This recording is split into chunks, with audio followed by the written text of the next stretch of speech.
Now, following from our last example, let's inspect this heading element. So look, this is our panel-heading element. And inside that, we have this div with the class heading and the actual heading label. So this div you see here is what we put in app component. Let me show you one more time.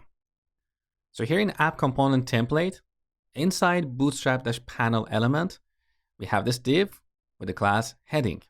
Now we use this class as a selector for the ngContent element in panel component. Let's have a look. So here's panel component. And here we have an ngContent with this selector, dot heading. So with this implementation, when Angular finds an element with this selector, in this case, dot heading, it's going to replace this ngContent with that element. And that element, as you saw in app component, is a div with the class heading.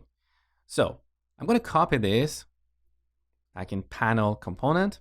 At runtime, this ngContent is going to be replaced entirely with this div. Now this markup worked perfectly fine. We had a beautiful bootstrap panel, but sometimes we don't want this additional div here. It's just extra noise in the markup. It would be nicer to have just this heading here, right? So let me show you how you can achieve this. Now back to this ngContent, okay? Let's go to our app component. So I'm going to replace this div with ngContainer.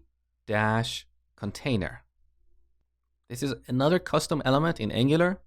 So at runtime, Angular is going to take only the content of this ngContainer. It's not going to render this ngContainer element in the DOM. It's not going to be a div or something else. Let's look at the result. So save, back in the browser. Let's inspect this heading one more time. So here's our panel-heading, which is in our bootstrap panel component. Let's inspect this. And now you can see we have the actual heading without any additional markup around it. So if you want to render something without putting it inside a div or another kind of HTML element, use ngContainer element in Angular.